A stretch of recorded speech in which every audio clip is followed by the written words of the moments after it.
જય સ્વામિનારાયણ ભક્તો, કેમ છો હરિભક્તો? બધા મજામાં છો ને? આશા કરું છું કે બધા જ હરિભક્તો મજામાં હશો.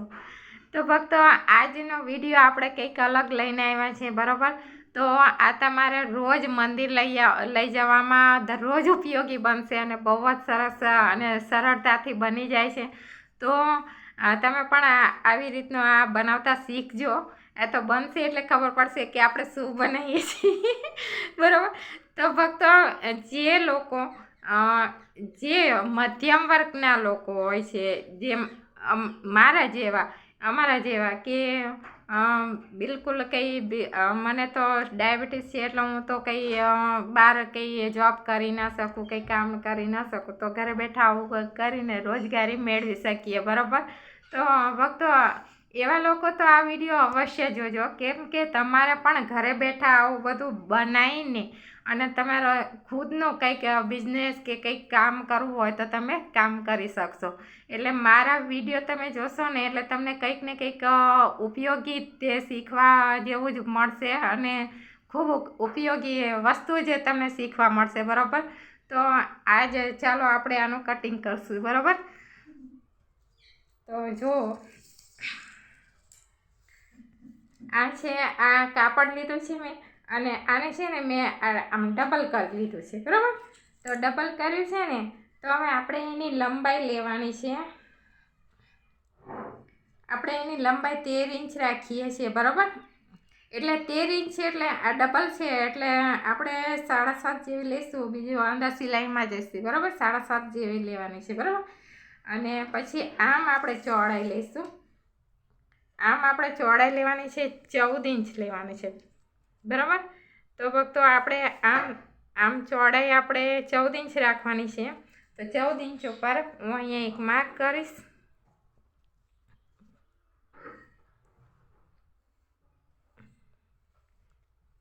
બરાબર?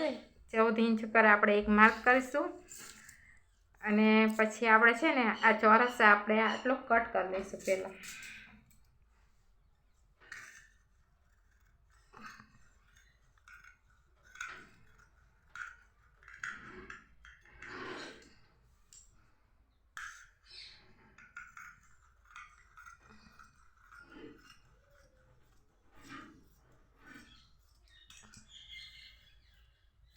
તો જો આવી રીતના આ ડબલ કાપડ છે આપણું, બરાબર? ડબલ છે તો આપણે આમ સીધું કરીએ તો આવી રીતના ચોરસ થઈ જશે, બરાબર? કેમ કે એક સાઈડ 13 ઇંચ અને એક સાઈડ 14 ઇંચની લંબાઈ છે, બરાબર? તો હવે છે ને આપણે આને આવી રીતના પાછું ફોલ્ડ રાખવાનું છે અને જે આ 13 ઇંચનો ભાગ આ બાજુ આવશે અને આ બંધ ભાગ આમ ખુલ્લા ભાગ છે તો એ 14 ઇંચ આવશે, બરાબર? હવે આને છે ને આપણે આવી રીતના આમ ફોલ્ડ કરી દઈશું 4 ભાગમાં, બરાબર?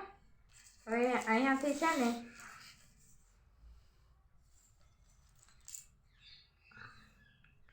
આપણે અહીંયાથી 3 ઇંચ પર માર્ક કરીશું.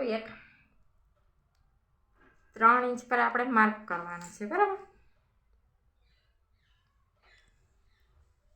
આ જે બંધ સાઈડ છે ત્યાં જ આપણે માર્ક કરવાનો છે, બરાબર? આ ખુલ્લી ઓપન સાઈડ નહીં, અહીંયા નીચેની સાઈડમાં. પછી આપણે અહીંયાથી આપણે 1.5 ઇંચ જેટલું આપણે અહીંયા પણ એક માર્ક કરીશું. આપણે આવું બોક્સ બનાવી લેવાનું છે અને આ ભાગ છે તો આપણે સીધી લાઈન ડ્રો કરી દઈશું, બરાબર? આપણે બોક્સ બનાવી દીધું. તો હવે છે ને આપણે આ ભાગને કટ કરી લઈશું.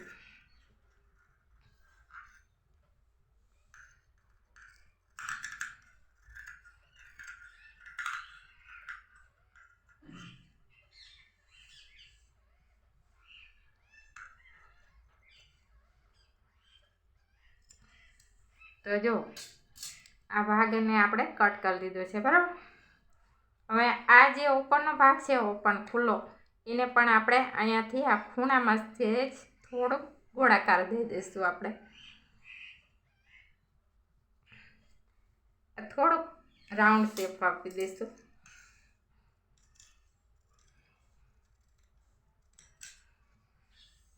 બરાબર. તો આપણો આવી રીતના આ ભાગ તૈયાર થઈ ગયો. બરાબર. હવે આની અંદર છે ને તમે જો તમારી પાસે આવું સ્પંચ હોય તો આ સ્પંચ પણ તમે અહીંયા આમાં લગાવી શકો. બરાબર. અને જો સ્પંચ ના હોય તો જે આવું પેપર કેનવાસ આવે છે તો આ પેપર કેનવાસ પણ તમને દુકાને મળી જશે અને એ પણ તમે આમાં લગાવી શકો. કેમ કે આને કડક રાખવા માટે આપણે આ જરૂરી છે. બરાબર. તો આ જો તમારી પાસે પેપર કેનવાસ પણ ના હોય તો તમારી પાસે કોઈ બોરી હોય જે કટ્ટા આવે છે, મગની દાળ, તુવરની દાળ, એના કટ્ટા જે અંદર હોય છે તો એ પણ તમે આની અંદર કડક રાખવા માટે આની અંદર લગાવી શકો છો. અને એના ઉપર તમારે અસ્તર મૂકી દેવાનું તો એ ભાગ બિલકુલ દેખાતો નથી. બરાબર. તો હવે છે ને આ જ રીતે મેં આ પેપર કેનવાસ છે તો એને મેં કટિંગ કર્યું છે. હવે આને છે ને આપણે ફરતું સિલાઈ મારી દઈશું. બરાબર. તો આપણે આને ફરતું સિલાઈ લગાવી દઈશું અને એની અંદર પણ આપણે અસ્તર મૂકવાનું છે. જો ભક્તો મેં આ બધા ભાગ છે તો મેં જોઈન્ટ કરી લીધા છે અને જે એક્સ્ટ્રા વધારાનું કાપડ હોય એ મેં કટ કરી લીધું છે. બરાબર. તો જો આવી રીતના મારી પાસે અસ્તર બીજું નહોતું એટલે મેં એનું કાપડ અંદર મૂક્યું છે. બરાબર. તો આપણો આ ભાગ પણ રેડી થઈ ગયો છે અને આ જે મેં પટ્ટી બનાવી છે જે હેન્ડલ આપણે મૂકવી તો એ પણ જો હું તમને બતાવું છું કેટલા લંબાઈ રાખી છે. એક પટ્ટી કાપી હતી અને આ રાખ્યું છે 35 ઇંચ જેટલું આ 35 જેટલી આ હેન્ડલની લંબાઈ રાખી છે, 35 જેવી. બરાબર. હવે આને છે ને આપણે વચમાંથી કટ કરી દઈશું. આને વચમાંથી આપણે કટ કરી દેવાનું છે એટલે આપણા જે બે હેન્ડલ તૈયાર થઈ જાય. બરાબર. અને આ પણ મેં છે ને આવી રીતના બનાવી છે. આ 3 ઇંચ રાખી છે આની. જો આની લંબાઈ મેં 3 ઇંચ રાખી છે અને આ છે ને આ 10 ઇંચ રાખ્યું છે. બરાબર. તો આ કેવી રીતના તમારે લેવાનું છે એવું હું તમને બતાવી દઉં છું. કેમ કે જે આપણું આપણું પર્સ છે તો બરાબર તો એને આવી રીતના રાખીને અહીંયા આપણે એક માર્ક કરી લઈશું. અહીંયા માર્ક કરી લેવાનો છે. બરાબર. આવી રીતના રાખીને જે આ ભાગ છે એને આપણે આવી રીતના મૂકીને અહીંયા આપણે એક માર્ક કરી લઈશું. બરાબર. માર્ક કરીને અને આ બાજુની સાઈડમાં પણ એ રીતે આવશે. બરાબર. તો અહીંયા આપણે માર્ક કરવાનો છે. તો અહીંયા માર્ક કરીને પછી આપણે કેટલું જોઈએ છે એટલું આપણે કાપડ લેવાનું છે અને એ રીતના જો આ રીતે મારી 10 ઇંચ આવે છે. બરાબર. તો 10 ઇંચ જેટલું મેં કાપડ લીધું છે લંબાઈમાં અને ચોડાઈમાં છે ને તો ચોડાઈમાં આપણે આ 3 ઇંચ રાખ્યું છે એટલે આપણે આ 3 ઇંચનું જ માપ લેવાનું છે આનું. અને વચમાંથી કટ કરીને અને મેં એમાં ચેન એડ કરી દીધી છે. બરાબર. તો આપણું આ પણ તૈયાર થઈ ગયું છે. હવે છે ને આપણે આને શું કરશું કે આપણે પહેલાં હેન્ડલ લગાવીશું. બરાબર. તો આવી રીતના અહીંયાથી 1.5 ઇંચ જેટલું મૂકીને અહીંયા આપણે હેન્ડલ લગાવવાનું છે અને અહીંયાથી પણ આપણે 1.5 ઇંચ રાખવાનું છે અને ત્યાં આપણે આ લગાવીશું હેન્ડલ. બરાબર. તો આપણે બંને સાઈડમાં એવી રીતના લગાવી દેવાનું છે. તો ચાલો હું તમને લગાવીને બતાવું છું. તો જો આપણે હેન્ડલ લગાવી દીધું છે.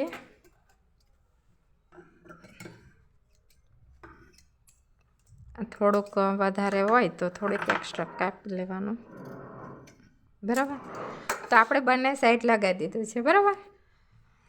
તો હવે છે ને આપણે જે આ ભાગ છે ને ચેનવાળો એને આપણે આની સાથે જોઈન્ટ કરવાનો છે. તો આપણે અહીંયા એક સિલાઈ લગાવીશું અને એક સિલાઈ આપણે અહીંયા લગાવીશું. બરાબર. તો આપણે આ બંને બાજુ સિલાઈ લગાવી લઈશું.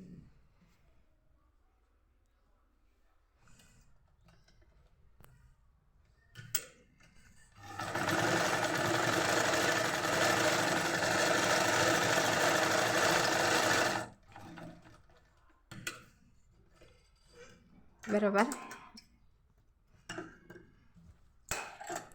હવે આપણે એ રીતના અહીંયા પણ આપણે સિલાઈ લગાવી દેવાની છે. બરાબર.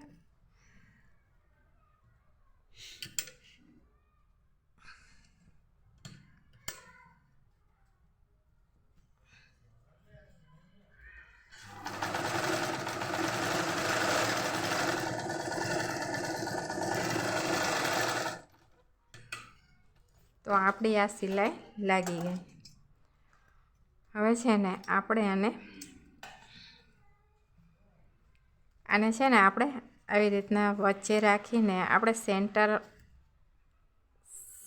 સેન્ટર પર છે ને આપણે અહીંયા થોડું કટ લગાવી દઈશું. એટલે શું કે આપણે કટ લગાવીએ તો અહીંયા આ બરાબર અહીંયા સેન્ટરમાં આવે. આને અંદર આજે આપણે રાખવાનું છે અને આપણે હવે અહીંયાથી આવી રીતના રાખીને ફરતી સિલાઈ લગાવવાની છે રાઉન્ડમાં. બરાબર. તો અહીંયા આપણે રાઉન્ડમાં આવી રીતના સિલાઈ લગાવીશું. તો બંને સાઈડમાં આપણે રાઉન્ડમાં સિલાઈ લગાવીશું આવી રીતના.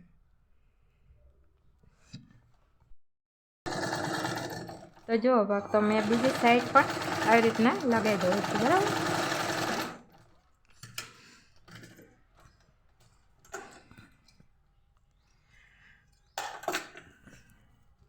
હવે આને છે ને આપણે આ ચેનમાંથી ખોલી લેવાનું છે.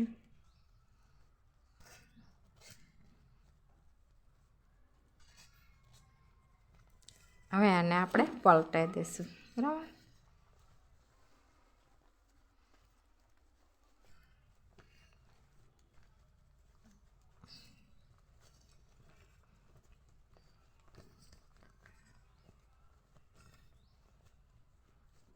આના બરાબર ખૂણા આપણે કરી લેવાના છે એકદમ સરખા.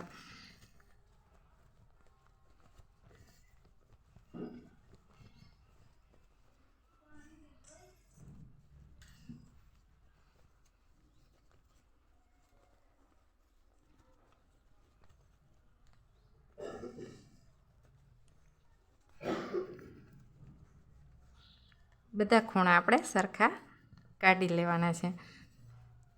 તો જોઈ ને ભક્તો, કેટલું ફટોફટ આપણું ઝડપી બનીને પર્સ બનીને રેડી થઈ ગયું છે. જોઈ ને. તો તમે પણ આવી રીતના ખૂબ જ સરસ અને સહેલી રીતથી તમે આવી રીતના તમારું પર્સ બનાવી શકો છો.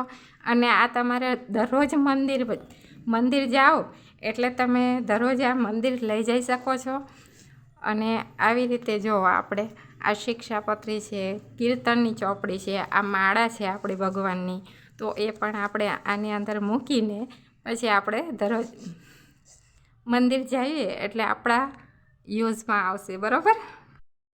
તો જુઓ ભક્તો, ખૂબ જ સરસ આપણું બેગ બનીને રેડી છે અને દરરોજ આપણે મંદિર આનો યુઝ થઈ શકે છે. બરાબર.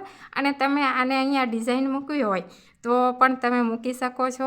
અને અહીંયા બીજી આપણે ચેન મૂકવી હોય જીપ, તો આપણે ચેન મૂકીને બીજું પણ પોકેટ બનાવી શકો છો. બરાબર. તો આવું ખૂબ જ સરસ અને સહેલી રીત છે. તો ઘરે તમે પણ બનાવજો. તો બધા જ હરિભક્તોને જય સ્વામિનારાયણ.